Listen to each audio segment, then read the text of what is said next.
Vamos lá. Só lembrando, antes de começar, na semana passada, a Angélica deu uma sugestão que todos achamos oportuna, mas eu não tive tempo, confesso que eu não tive tempo de fazer ou de preparar qualquer coisa a respeito dos animais que ela tinha falado. Então, vou ficar devendo, pelo menos a minha parte, vou ficar devendo para uma próxima oportunidade trazer esse estudo aqui, mas hoje vamos seguir o nosso roteiro normal aí. Eu fiz uma busca, né? Vou deixar até como sugestão de leitura para o pessoal, para que na próxima vez a gente possa, já que todos, né, fizerem a leitura, fica mais fácil da gente conversar sobre. No Livro dos Espíritos, na pergunta 592 e seguintes, vai tratar sobre a questão do homem, do animal e tudo mais, tá? Vai tratar dessa temática. Então, Livro dos Espíritos, 592 e seguintes, nós já passamos por elas, mas a respeito desse tema vale a pena nós nos aprofundarmos, tá? Depois você E, coloca lá no grupo. é, e no Livro dos Médiuns, tem a dissertação de Erasto, lá no capítulo que vai tratar da mediunidade dos animais. Erasto faz uma abordagem bastante interessante. Eu até separei aqui, vou dar um spoiler aqui para vocês. Nesse capítulo, Erasto vai dizer o seguinte: ele está inserido, só para vocês entenderem aqui, ó, ele está inserido na pergunta 236 do Livro dos Médiuns, tá? Que ele faz a colocação, depois vem as considerações. E ele vai dizer assim: o cão, que, pela sua inteligência superior entre os animais, se tornou o amigo e o comensal do homem, será perfectível por si mesmo, por sua iniciativa pessoal? Ninguém ousaria afirmá-lo, porquanto o cão não faz progredir o cão. Significa dizer o seguinte: não há aprendizagem que seja passado de geração para geração entre os animais, porque o cão não progride o cão. O que dentre eles se mostre mais bem educado sempre foi pelo seu dono, ou seja, o dono, ele condiciona o animal, ou seja, o dono, o ser inteligente que é o homem. Desde que o mundo é mundo, a lontra sempre construiu sua coxa, sua choça em cima d'água, seguindo as mesmas proporções e uma regra inevitável, desculpa, uma regra invariável. Que nós e as andorinhas jamais construíram os respectivos ninhos, senão do mesmo modo que seus pais o fizeram. O ninho de pardais antes do dilúvio, como o ninho de pardais dos tempos modernos, é sempre um ninho de pardais, edificado nas mesmas condições e com o mesmo sistema de entrelaçamento das palhinhas e dos fragmentos apanhados na primavera, na época dos amores. As abelhas e formigas, que formam pequeninas repúblicas bem administradas, jamais mudaram seus hábitos de abastecimento, sua maneira de proceder, seus costumes, suas produções. A aranha, finalmente, tece a sua teia sempre do mesmo modo. Beleza? Então, ele diz aqui, ó. Por outro lado, se procurardes as campanas, desculpa, se procurardes as cabanas de folhagens e as tendas das primeiras idades do mundo, encontrareis, em lugar de uma e outra, os palácios e os castelos da civilização moderna, às vezes de peles brutas sucederam os tecidos de ouro e seda. Enfim, a cada passo, achais a prova da marcha incessante da humanidade pela senda do progresso. E lá naquela pergunta do Livro dos Espíritos, que inicia esse debate, na pergunta 592, Kardec pergunta: se pelo que toca à inteligência comparamos o homem e os animais, parece difícil estabelecer-se uma linha de demarcação entre aquele e estes, porquanto alguns animais mostram, sob esse aspecto, notória superioridade sobre certos homens. Pode essa linha de demarcação ser estabelecida de modo preciso? Então, Kardec pergunta se tem como haver uma demarcação. Ó, aqui vai os animais e daqui vai os homens. O que eles respondem? A este respeito, é completo o desacordo entre os vossos filósofos. Querem uns que o homem seja um animal e outros que o animal seja um homem. Então, a resposta aqui está dizendo que os dois estão equivocados. Estão todos em erro. O homem é um ser à parte, que desce muito baixo algumas vezes e que pode também elevar-se muito alto. Pelo físico, é como os animais e menos bem dotado do que muitos destes, pelo físico, ok? Pela estrutura orgânica. A natureza lhes deu tudo o que o homem é obrigado a inventar com a sua inteligência, para a satisfação de suas necessidades e para a sua conservação. Seu corpo se destrói como o dos animais, é certo, mas ao seu espírito está assinado um destino que só ele pode compreender, porque só ele é inteiramente livre. Pobres homens que vos situais abaixo dos brutos, não sabeis distinguir-vos deles? Reconhecei o homem pela faculdade de pensar em Deus. E aí vai discorrendo uma série de outros diálogos, né, a respeito do tema. Então, vale a pena, né, quem quiser, quem se interessar, dar uma olhadinha, uma estudada lá. Tudo bem? Volto a dizer que nós estamos estudando as obras de André Luiz à luz da doutrina espírita. Por isso que a gente sempre volta lá na doutrina para buscarmos as referências e o nosso embasamento teórico. Tá bom? Valdemir, voltou? Tá contigo, meu querido. Apagou e voltou. Mas é quando apaga, desliga, zera tudo, né? Tem que começar tudo de novo. É. Deixa eu botar aqui para gravar. Não, já estava gravando. Está gravando, pode seguir. Ok, Carlos, cadê você? Estou aqui. Tô vivo. Ah, já vi. Vamos lá. Capítulo 34. Com os recém-chegados do umbral. Estacaram as matilhas de cães ao nosso lado, conduzidas por trabalhadores de pulso firme. Daí a minutos, Só estavam. um minutinho, Carlos, que eu acabei não ouvindo a fala do Mauro, mas então, todo mundo aí ouviu. Então, vamos entender aqui, ou vamos botar na, na observação essa situação aqui dos. Vamos botar pendurado no preguinho, como eu disse lá, né? Mais um preguinho lá, mais uma coisinha pendurada lá no preguinho, para a gente, um pouco mais à frente, estudar e se aprofundar um pouco mais, até que surja outros esclarecimentos. E só para, pelo menos na minha percepção, tá? Isso não é tão importante para mim.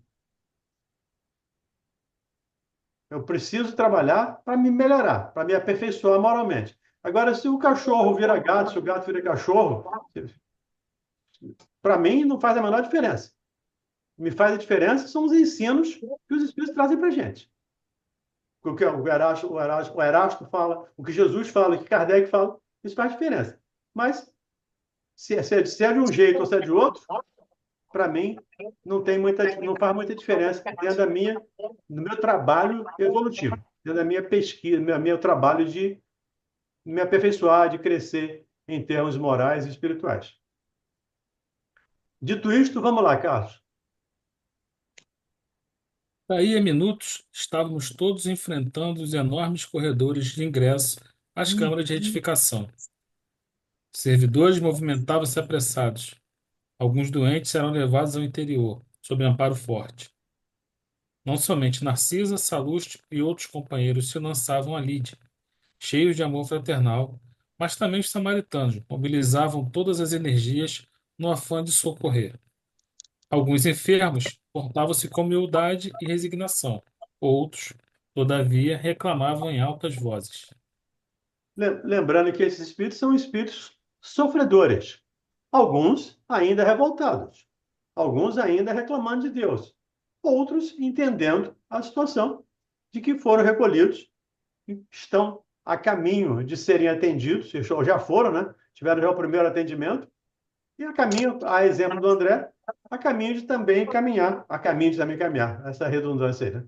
A caminho também de se melhorarem, de caminharem para uma situação mais evoluída, mais esclarecida em termos espirituais. Vamos lá. Atacando igualmente o serviço, notei que uma velhota procurava descer do último carro, com muita dificuldade. Observando-me perto, exclamou espantada: Tenha piedade, meu filho. Ajude-me por amor de Deus. Aproximei-me com interesse. Cruzes, credo. Continuou benzendo-se. Graças à providência divina, afastei-me do purgatório. E aí, lembrando, né? Essa é uma crença católica, é uma senhora que era católica, né, tinha as suas crenças, e ainda tinha, na ideia dela, ainda tinha a crença do purgatório. E o diabo, os espíritos diabólicos, a levaram para esse suplício, enganando, passando a perna, digamos assim, nos anjos, enganando os anjos e a levando para para o purgatório, né? Ela não entendia umbral, mas para o purgatório. Lembrando que todos nós, em qualquer situação, temos sempre espíritos amigos nos auxiliando. Na maioria das vezes, nós é que nos tornamos cegos, surdos e cegos para esses irmãos. Mas sempre temos bons amigos nos orientando, nos auxiliando. Vamos lá, Carlos. Ah, que malditos demônios lá me torturavam. Que inferno. Mas os anjos do Senhor sempre chegam. Ajudei-a a descer, ajudei-a a descer, tomado de extrema curiosidade. Pela primeira vez, ouvia referências ao inferno e ao purgatório, partidas de uma boca que me parecia calma e ajuizada. Talvez obedecendo mais à malícia que me era peculiar, interroguei. Vem assim de tão longe?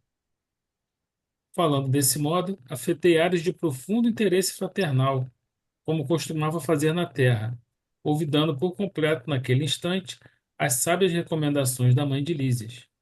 A pobre criatura, percebendo meu interesse, começou a explicar-se.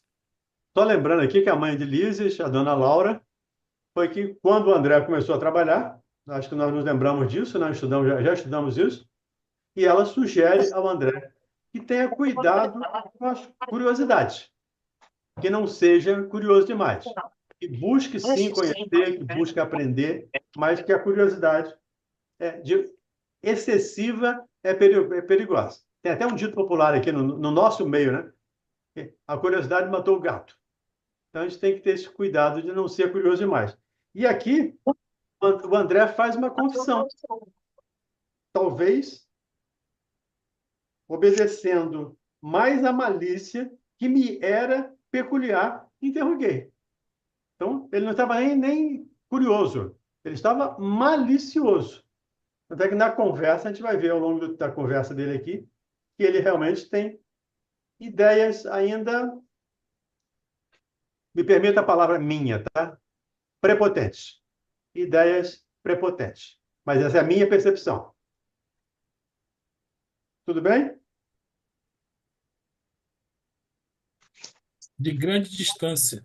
Fui na terra, meu filho, mulher de muitos bons costumes. Fiz muita caridade. Rezei incessantemente como sincera devota. Mas quem pode com as artes de Satanás? Ao sair do mundo, vi-me cercada de seres monstruosos que me arrebataram em verdadeiro torvelinho. A princípio, implorei a proteção dos arcanjos celestes. Os espíritos diabólicos, entretanto, conservaram-me enclausurada. Mas eu não perdi a esperança de ser libertada de um momento para outro, porque deixei uns dinheiros para a celebração de missas mensais por meu descanso. Aqui, acho que vale a pena comentar, e de novo, é a minha percepção, que mesmo com todas as dificuldades, ela acreditava nesse fato. Por ela ter deixado dinheiro, por ela ter rezado missa, por ela ter feito isso, por ela ter feito aquilo, e pelo padre a ter absolvido nas confissões, ela estava livre. Então, ela acreditava piamente nisso. Ela acreditava que, efetivamente, os anjos, ou os espíritos diabólicos, a haviam arrebatado. Mas que ninguém fica sem assistência. Tem um som vazando aí, não sei de onde aí. É do Pedrão. Já fechei. Obrigado, era o Pedro. Vamos lá, Carlão. Atendendo ao impulso vicioso de perseguir assuntos que nada tinham a ver comigo, insisti. Como são interessantes as suas observações, mas não procurou saber as razões de sua demora naquelas paragens? Absolutamente não, respondeu, persignando-se. Como lhe disse, enquanto estive na terra, fiz o possível por ser uma boa religiosa. Sabe o Senhor que ninguém está livre de pecar. Meus escravos provocavam rixas e contendas, e embora a fortuna me proporcionasse vida calma, de quando em quando era necessário aplicar disciplinas. Os feitores eram excessivamente escrupulosos e eu não podia hesitar nas ordens de cada dia. Não raro, algum negro morria no tronco para escarmento geral. Outras vezes, era obrigado a vender as mães cativas, separando-as dos filhos por questões de harmonia doméstica. Nessas ocasiões, sentia morder-me a consciência, mas confessava-me todos os meses, quando o padre Amâncio visitava a fazenda e depois da comunhão estava livre dessas faltas veniais. Porque, recebendo a absolvição no confessionário e ingerindo a sagrada partícula, estava novamente em dia com todos os meus deveres para com o mundo e com Deus. Eu vejo que A pedi- ela tinha confiança, ela tinha certeza. É, como são interessantes suas observações. Não procurou saber as razões da sua demora naquela paragem? Não. Absolutamente não. Porque ela tinha confiança de que esses anjos atirariam em algum ponto, os anjos do Senhor atirariam do purgatório em algum ponto. Era uma crença dela. Isso eu imagino, aí eu deduzo a lei de misericórdia do Pai atuando nessa situação como atenuante para essa irmã.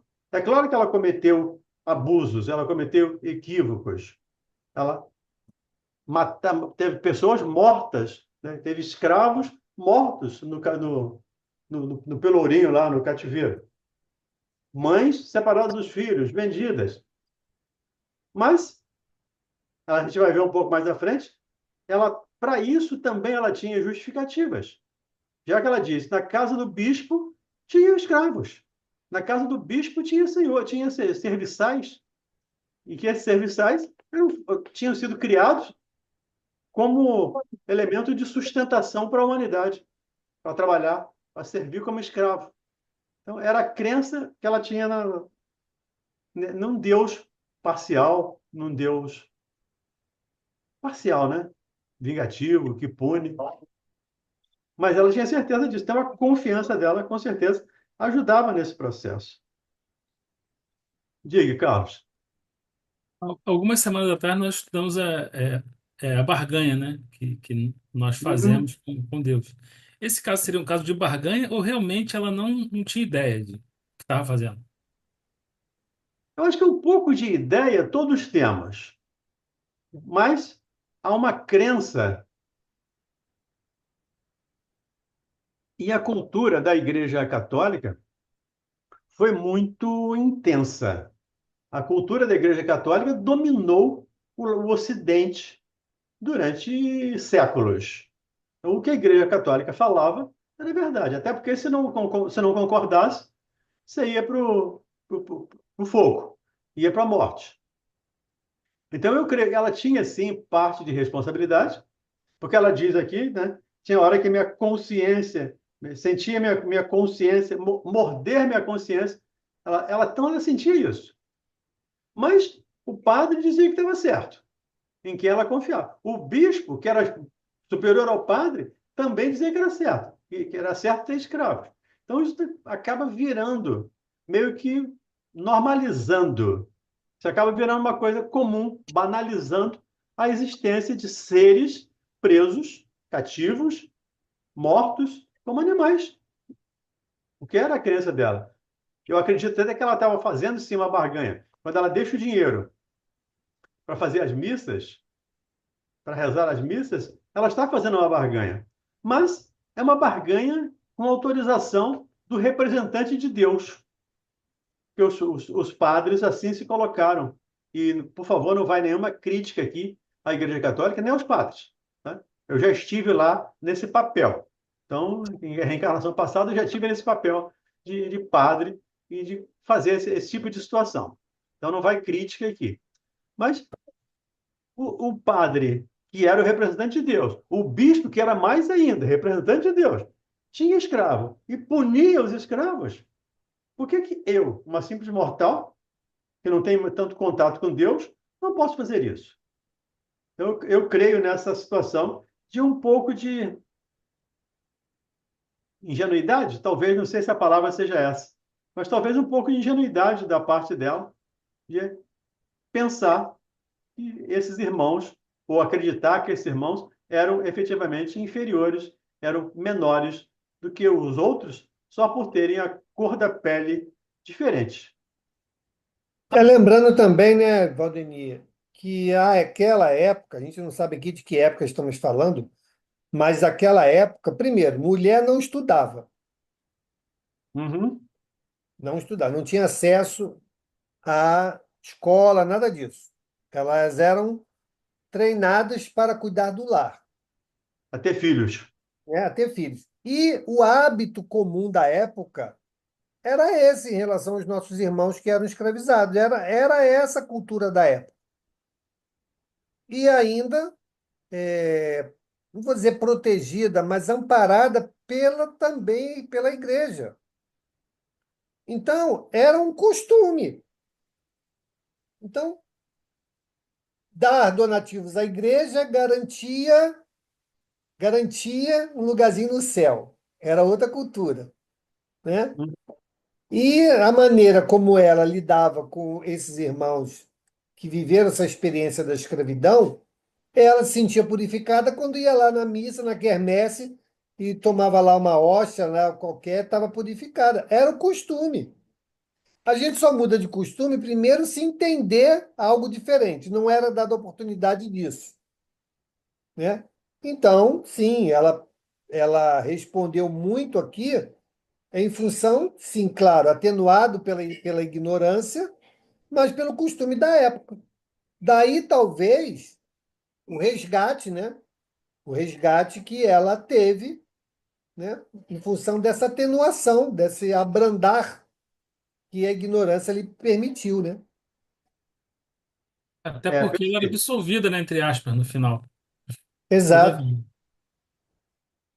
Porque a lei é sempre de misericórdia, né? Qualquer ato que fizermos, qualquer ato no bem que fizermos vai ser levado em consideração. Os Espíritos dizem que nós pagamos uma parte muito pequena da nossa dívida, pagamos uma parte pequena dos juros da nossa dívida. Então, porque qualquer coisa que fazemos no bem auxilia. E qualquer ignorância, ignorância de desconhecimento, qualquer desconhecimento que eu tenha da lei, também isso me leva como atenuante para as minhas dificuldades. E o Mauro lembrou bem, né? A cultura da época era essa. Mulher não lia, nem ler elas podiam. Quando as mulheres começaram a ler na Europa, isso foi uma grande dificuldade. Então, isso é uma cultura que a igreja alimentou durante muitos séculos, mesmo depois de Lutero. Século XVI, início do século XVI, Lutero faz as tais regras do protestantismo, trazendo as mulheres para a religiosidade, divulgando, publicando a Bíblia em alemão, colocando ao alcance de todo mundo. Mas ainda assim, o catolicismo continuou forte durante muito tempo. A ponto de 1572, né, da tal da Noite de São Bartolomeu, onde os católicos, lá pela rainha de Médici, Catarina de Médici, matou lá milhares de huguenotes, que eles chamavam, de protestantes. Uma noite de sangue, duas noites de matanças absolutas. Tal o domínio da Igreja Católica. E isso já em 1572, já depois praticamente, pouco depois da Idade Média, né? Então, a gente tem que levar em consideração essa situação dessas pessoas por ignorância, por cultura, por absoluto desconhecimento. E pelos exemplos que ela seguia, pelos modelos que ela seguia, e não seguia o modelo do Cristo, mas o modelo do padre, o modelo do bispo, eles faziam. Se eles podiam fazer, ela também, com certeza, sentia no direito de fazer isso também. Carlos, eu já nem sei onde você parou mais. Eu me perdi aqui. Eu sei aqui, eu sei. Então vamos A lá. essa altura, Ah, tá. escandalizado com a exposição, comecei a doutrinar. Minha irmã, essa razão de paz espiritual era falsa. Os escravos eram igualmente nossos irmãos. Perante o Pai Eterno, os filhinhos dos servos são iguais aos dos senhores. Ouvindo-me, ela bateu o pé autoritariamente e falou irritada. Isso que não. Escravo é escravo. Se assim não fora, a religião nos ensinaria o contrário. Pois é, entende aí a religião como sendo dono da verdade. Se assim não fora, a religião nos teria ensinado o contrário. A religião não é religião, mas os religiosos ensinaram que escravos eram menores, que eram seres imperfeitos, que eram mesmo parecidos como muares, como animais de carga. E claro que ela, de um momento para outro, não vai entender ou não vai aceitar essa ideia, até porque chegando de um estranho. Se o bispo fazia, se o padre mandou que ela fizesse. Agora, quem é um estranho para dizer que o filho do escravo é igual ao filho do senhor? Se o padre dizer que era diferente. Continuemos, Carlos. Pois, se havia cativos em casa de bispos, quanto mais em nossas fazendas. Quem haveria de plantar a terra senão eles? E creia que sempre lhes concedi minhas senzalas como verdadeira honra. Em minha... Veja, veja aqui que ponto chega. Eu não sei se ignorância, orgulho, ou prepotência, mas concedi minhas senzalas com verdadeira honra.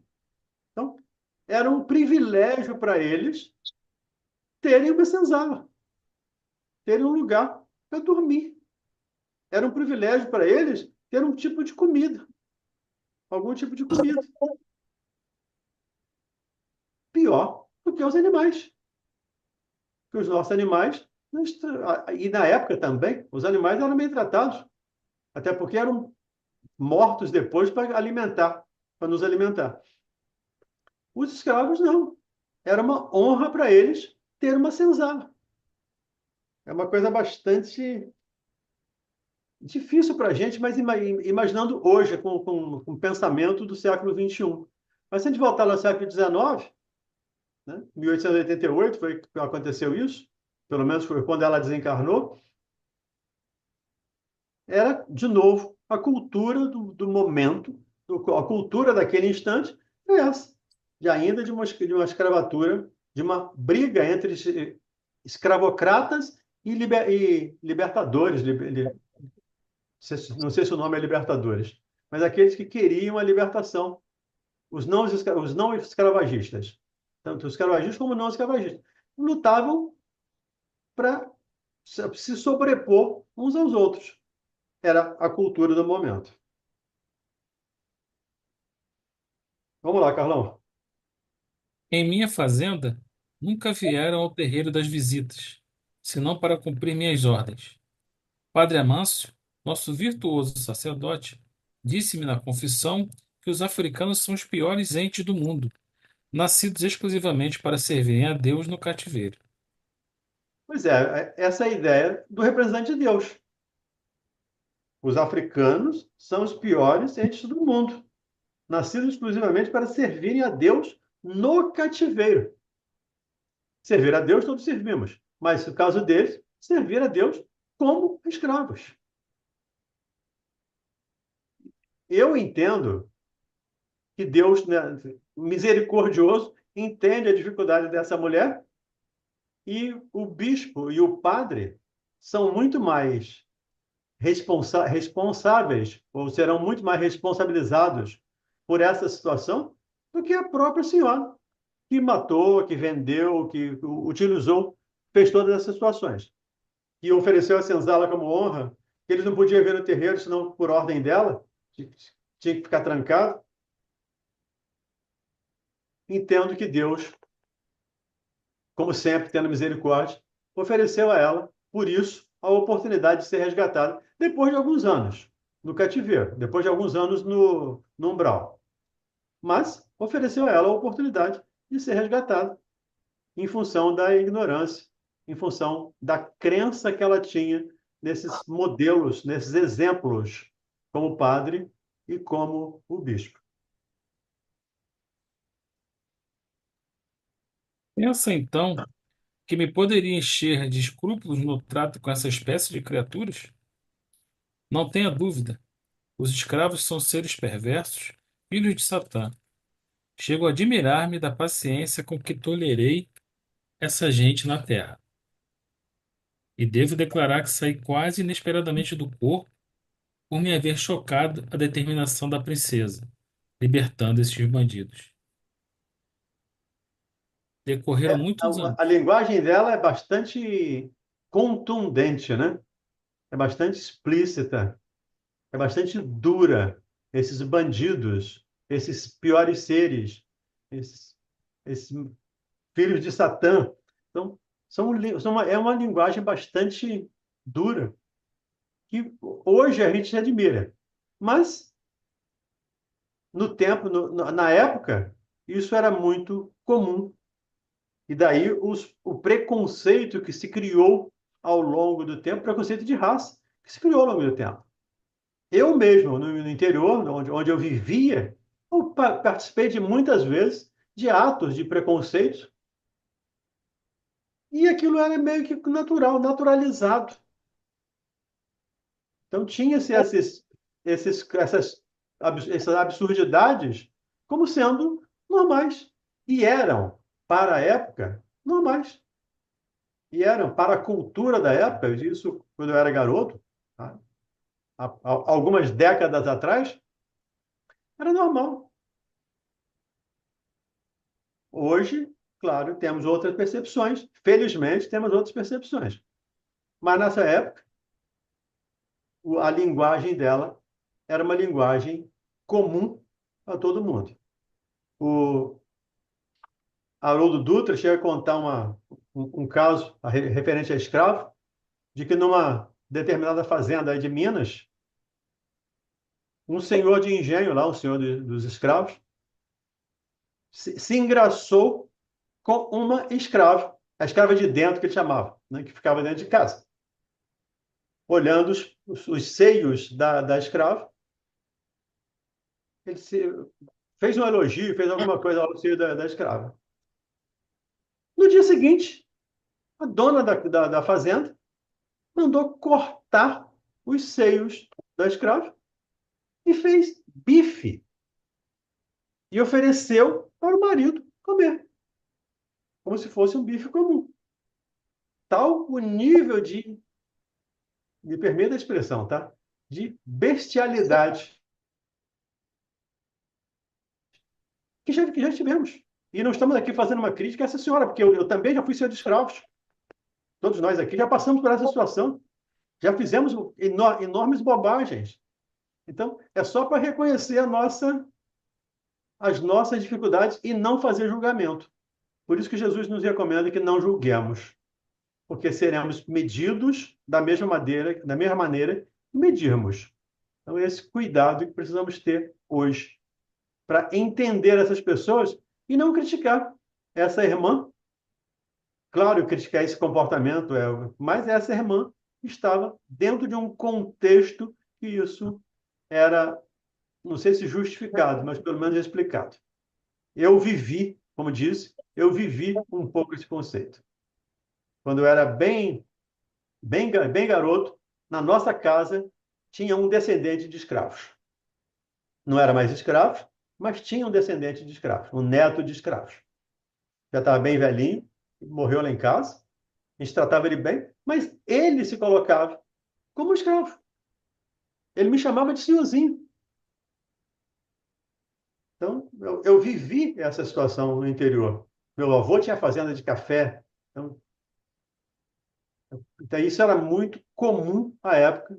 Isso no meu tempo. Imagina no século XIX, 1800 e qualquer coisa. Mais intensamente ainda. Diga, Carlos. Só um comentário que ela cita aqui, né, a princesa. Toda vez que eu leio alguma coisa de história do Brasil dessa época, eu me pego nessa princesa Isabel. A dificuldade que ela deve ter tido para brigar com esse povo todo. Ela, no Joaquim Nabuco, todos que participaram da abolição, né? Olha como é que era né, a burguesia da época, né, os senhores de fazendas, a briga que ela comprou para poder conseguir chegar na abolição. Isso aí Com pouco toda se fala, certeza. né?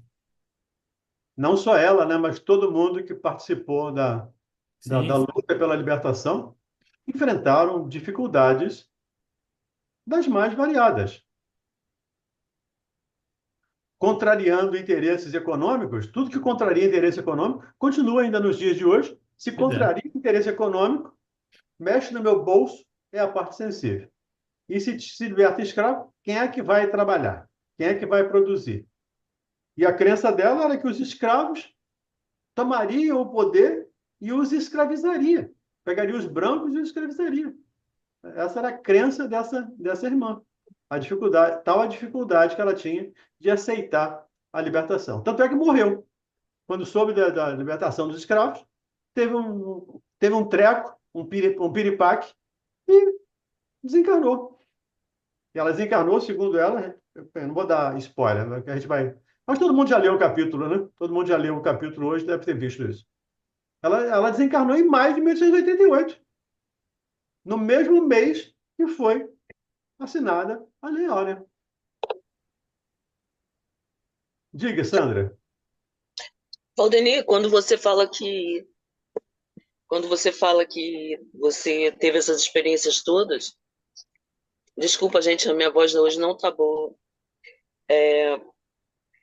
Quando você diz isso, você percebeu isso espontaneamente? Ou você foi levado a uma experiência de terapia de vida passada, qualquer coisa nesse sentido? Não, o que eu estou falando eu vivi mesmo nessa encarnação. Não, sim. Eu É estou mesmo? perguntando em relação a você dizer que já Ah, que teria sido coisa. padre, Ah, sim. Sim, em processos terapêuticos. certo? Tá, obrigada. Decorreram muitos anos, mas lembro-me perfeitamente. Achava-me adoentada, havia muitos dias, e quando o Padre Amâncio trouxe a nova da cidade, piorei de súbito. Como poderíamos ficar no mundo vendo esses criminosos em liberdade? Certo? Eles desejariam escravizar-nos por sua vez e a servir a gente dessa laia. Não seria melhor morrer? Recordo que me confessei com dificuldade.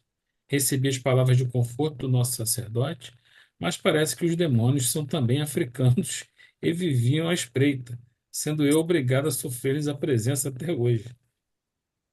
A que dedução ela, a que conclusão ela chega, né? Que dedução ela faz? Os demônios são africanos. Quer dizer, o gênio, na época, pelo menos a crença, o gênio do mal, aquele ser voltado exclusivamente para o mal eternamente, é africano. Tal a crença dessa, não dessa senhora, tá? Essa senhora está representando uma sociedade. Tal a crença da sociedade da época. E quando veio? Perguntei. Em maio de 1888. Experimentei estranha sensação de espanto. A interlocutora fixou o olhar embaciado no horizonte e falou: É possível que meus sobrinhos tenham esquecido de pagar as missas.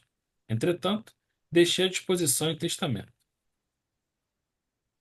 E a respeito. Para ela, só lembrando, Carlos, para ela, o tempo não passou de 1888 até 1940 e qualquer coisa, quando esse aqui aconteceu, que esse aqui já é de Segunda Guerra Mundial. Então, para ela, o tempo não passou.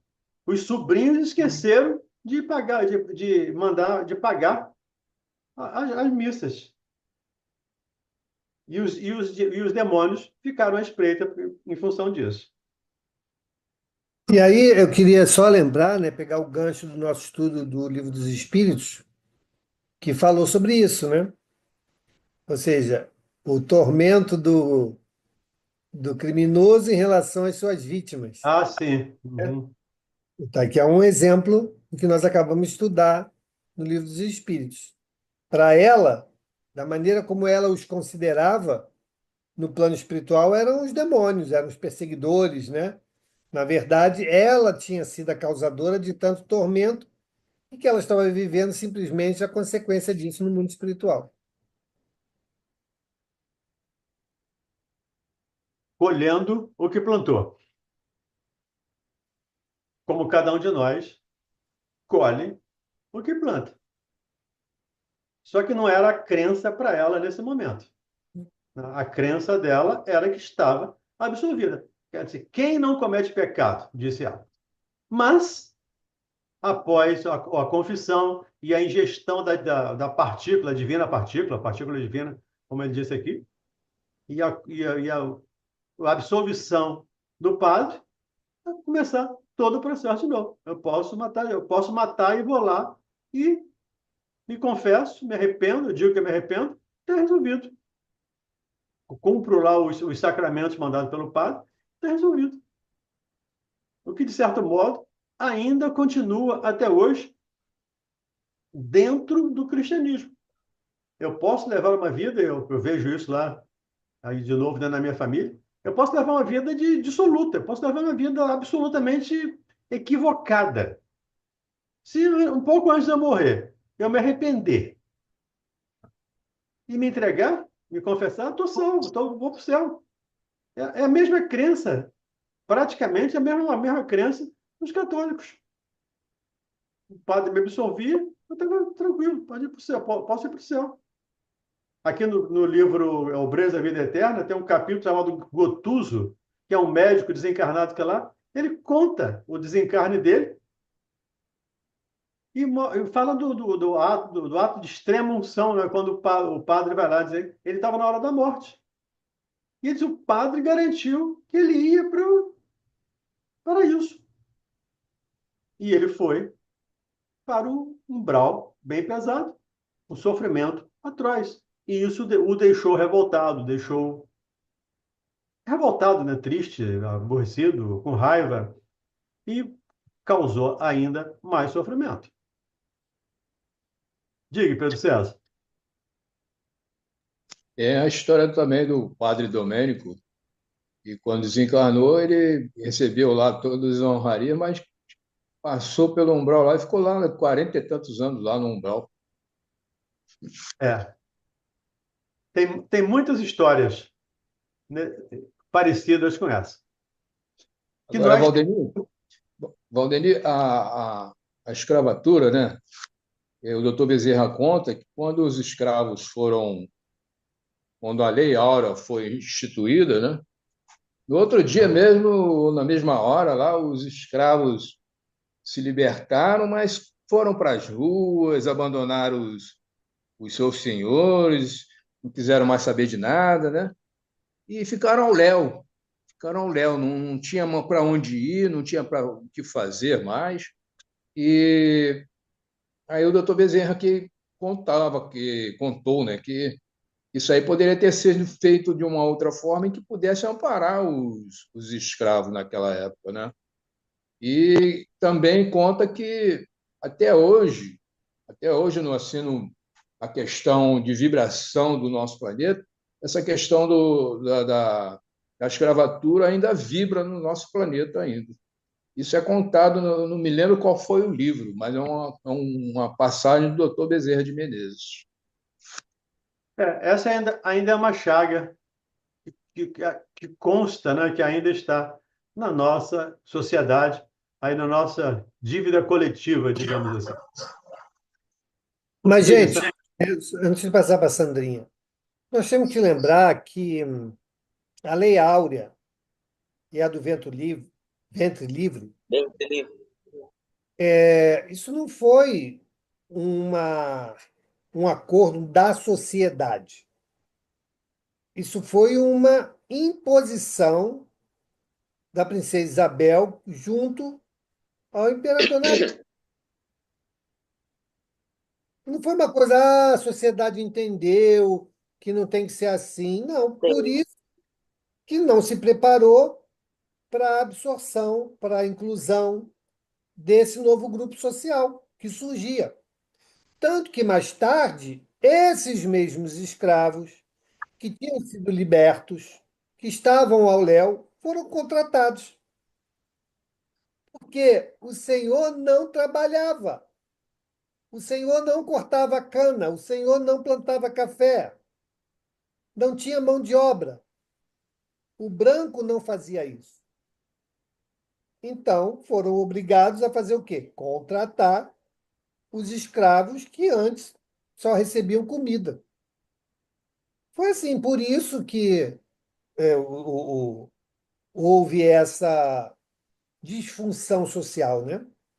Que não foi em função da sociedade, foi em função de uma concessão que a princesa Isabel conseguiu, e aí houve assim a libertação dos escravos e a lei do ventre livre.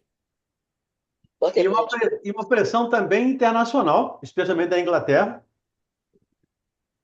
para que o Brasil libertasse, ou fosse promovendo essa libertação. Lei do ventre livre, lei do sexagenário, né? Também tem a lei do sexagenário, né? Depois da lei do ventre livre, a lei Áurea, por fim, mas era também uma imposição, até porque a Inglaterra era um império à época da escravatura, a Inglaterra era um império. E tinha um contato, um comércio com o Brasil interessante. Então, não se podia contrariar a Inglaterra, como hoje acontece com os Estados Unidos, né? Não pode contrariar os Estados Unidos. Aí seria mais ou menos o mesmo processo. Agora, claro que não foi nenhuma concessão, não foi nenhum favor. A sociedade resolveu. Claro que não. Pela sociedade, estaríamos ou teríamos escravos até hoje. Tanto é que século XXI ainda tem muitos lugares com trabalhos análogos a trabalhos escravos. De vez em quando aparece aí na reportagem fazendas de interiores ou outras situações onde irmãos nossos são tratados como escravos. A Então, China, a sim, China, a China, Coreia. Vietnã, Coreia, ainda tem escravo até hoje, infelizmente. Diga aí, Sandra. Valdemir, eu vou compartilhar um pensamento, tá? Todas as vezes que eu escuto sobre escravidão, porque eu também passei por um processo terapêutico, e eu me incluo nesse momento de ser alguém que tinha escravo, e foram me mostradas coisas horríveis. E foi muito bom. Eu precisei ver, porque eu estava numa crise de depressão muito grande e eu me vitimizava, assim como ainda tenho a tendência de me vitimizar. Então, todas as vezes que eu penso no assunto escravidão, eu, a princípio, tenho um impacto emocional, o mesmo que tive quando fui para o processo terapêutico, né? Fui nessa tentativa de não me deixar levar por um suicídio ou qualquer coisa assim. Na época, né? Já tem muito tempo. A minha família, por parte de mãe, era uma família de escravocratas também. Eu também tive convívio com uma filha de escravo, que era a ama da minha tia. Então, o que eu quero compartilhar com você? Que quando há esse impacto em mim, eu lembro não só dessa questão da China, que o Mauro falou, mas a questão dos escravos de pele negra, os africanos, escravizando os outros africanos também de pele negra, né? Então, na mesma hora, não é que eu fique fria diante da situação, mas eu entro em equilíbrio, dizendo assim, eles não estariam vivendo situações se não tivessem implantado, né? Aí eu consigo me acalmar. Eu não sei, eu não estou contrariando aqui qualquer pensamento de ninguém. Eu só estou dizendo, compartilhando uma tentativa de equilíbrio do meu emocional pensando dessa forma. Eu não sei se eu estou racionalizando, se isso é uma inverdade. Pelas pesquisas que eu faço, não seria uma inverdade, já que teriam tribos, de tribos na África onde um escravizava os outros, né? E eram de pele negra, né? Então, na mesma hora, o meu espírito entra em, vamos dizer assim, em paz, tipo assim, acredita nas leis de Deus, né? Ninguém passa por aquilo que não plantou, né? Não estou querendo Você dizer com isso que eu você tem concordo. toda a razão, Sandra. Você tem toda a razão. É, É, naturalmente, então, e não ninguém está passa por entendendo. isso. Deixa eu só Só- completar aqui meu raciocínio. Eu já vou Sim. deixar você falar. É, eu vou te falar. Eu sinto uma paz quando eu venho nesse raciocínio que não me deixa cair naquela sensação de depressão que eu tinha anos atrás, de uma culpa fora do comum que me corroía os nervos, né? Me corroía os nervos. E ali eu consegui entender as coisas com mais calma, né? E voltando. Não, é só isso que eu queria dizer, senão eu fico muito tempo falando. Desculpa, pode terminar. Ah, tudo bem. É só para ratificar o que você está falando. Ninguém colhe aquilo que não plantou. Então, todos os nossos irmãos que passaram pela situação da escravatura não precisavam de ninguém os escravizar, mas eles teriam que responder por aquilo que fizeram. E quando passaram pela escravatura, responderam por aquilo que fizeram. Tanto é que muitos irmãos nossos, hoje, ainda se apresentam, especialmente nos centros de Umbanda, como pretos velhos, em gratidão ao que eles cresceram enquanto na situação de escravizados. Por favor, não estamos fazendo apologia da escravidão, não é essa a ideia. Mas, muito pelo contrário, o escândalo lá devia, mas ai daquele por quem o escândalo vem. Então, a gente É, tem que exatamente. Era isso que eu queria ter. complementar, Valdemir. Beleza. E lembrando também, né, gente, da nossa história pregressa, porque se nós olharmos historicamente a história da nossa civilização, nós vamos ver que a cultura lá, né, ainda na transição do primitivo para provas e expiações, o que nós fazíamos? Escraviza- Escravizávamos os outros. Escravizávamos, né? Aquele povo conquistador pegava aquele que era conquistado e era escravizado. E não tinha E negócio de ser branco ou preto. Era qualquer não todo que importa. ia ser preso ia ser escravo. E Ser acabou-se. escravizado. E quando viemos de Capela para cá, o que Escravizamos fizemos? os que estavam aqui. Escravizamos. Então, a gente vem numa fieira aí, né, para se libertar dessa prática nefasta por muitos séculos, milênios até, né? E Milênios. agora que a gente está começando a entender que isso não é necessário nem é saudável. Perfeito. Sandra, você levantou a mão de novo? Vamos lá. Eu levantei só para complementar aqui uma coisa. É, quantas vezes a gente não é escravagista, né? Eu não tenho escravo aqui dentro da minha casa, mas quantas vezes eu me manifesto com atitudes escravagistas, até com meu marido mesmo, né? E eu me pego e falo, caramba, isso é uma atitude completamente de senhorinha, Senhorinha. a senhorinha, né? Chega, tipo, faz isso, pega isso, esquece de pelo menos falar um por favor, né? Lava o banheiro, varre o É, quintal. é. Aí o que que eu tento fazer? Pedir desculpa, né? Pô, desculpa, cara, isso não tem cabimento, me perdoa. E eu tento ver isso em várias circunstâncias. Tento ver, não, eu vejo isso em várias circunstâncias. Apesar de não estar claro, porque eu não tenho escravo em lugar nenhum, mas a atitude continua a mesma, né?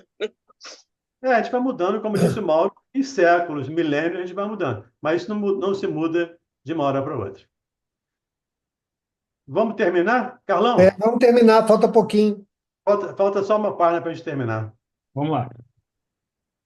Ia responder, convocando-lhe os raciocínios à zona superior, fornecendo-lhe ideias novas de fraternidade e fé.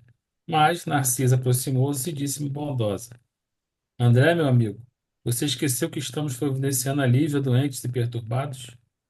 Que proveito lhe advém de semelhantes informações? Os dementes falam de maneira incessante e quem os ouve gastando interesse espiritual pode não estar menos louco. Aquelas palavras foram ditas com tanta bondade que corei de vergonha, sem coragem de a elas responder. Não se impressione, exclamou a enfermeira delicadamente. Atendamos aos irmãos perturbados. Mas a senhora é de opinião que estou nesse número? Perguntou a velhota melindrada. Narcisa, porém, demonstrando suas excelentes qualidades de psicóloga, tomou expressão de fraternidade carinhosa e exclamou: Não, minha amiga, não digo isso. Creio, porém, que deve estar muito cansada. Seu esforço purgatorial foi muito longo. Justamente, esclareceu a recém-chegada do umbral. Não imagino o que tenho sofrido, torturada pelos demônios. A pobre criatura ia continuar repetindo a mesma história, mas Narcisa, ensinando-me como proceder em tais circunstâncias, atalhou. Não comente o mal. Já sei de tudo o que lhe ocorreu de amargo e doloroso. Descanse, pensando que vou atendê-lo. E no mesmo instante dirigiu-se a um dos auxiliares sem afetação. Você, Zenóbio, vá ao departamento feminino e chame Nemésia, em meu nome, para que conduza mais uma irmã aos leitos de tratamento. Mais uma lição aqui da Narcisa para o André. Irmãos adoecidos que precisam ser tratados como adoecidos. Como nós, de uma maneira geral, também temos alguns adoecimentos e que precisamos de ser tratados. Acho que todos nós, espíritos inferiores, espíritos ainda em evolução, temos dificuldades, algumas dificuldades a serem vencidas. Então, lutemos contra o nosso maior adversário, que está dentro de nós mesmos. Ok, Mauro. Fechamos aí o tempo também. Obrigado, Valdemir, obrigado, Carlos, a todos que compartilharam aí. Vamos então fazer a nossa prece, encerrando o nosso encontro desta noite. Vamos pedir ao nosso irmão Ulisses. Você pode fazer a nossa prece, Ulisses? Oi, posso sim. Por favor. Boa noite, gente. Senhor Jesus, encerrando hoje mais uma noite de estudo, muito bem aproveitada. Muito obrigado pelas orientações e explicações dadas pelo Valdemir, pelo Mauro, pelas dúvidas dos nossos irmãos que acabam esclarecendo dúvidas nossas também. Nem sempre temos a coragem de falar, né, e perguntar, e que os bons espíritos continuem sempre abençoando nossa sala e que a gente seja sempre unidos e com a mente sempre disposta a essa compreensão e a esse aprendizado maravilhoso que eu só tenho a agradecer.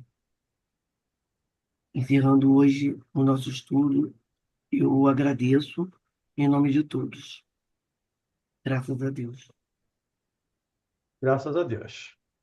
Que assim seja. Obrigado, Ulisses. Gente, um beijo grande, uma semana feliz para todos, tá bom? E Amanhã até estaremos aqui. estaremos amanhã. aqui. Até Tchau, amanhã. tchau. Até amanhã. Até Boa mais. noite, até amanhã.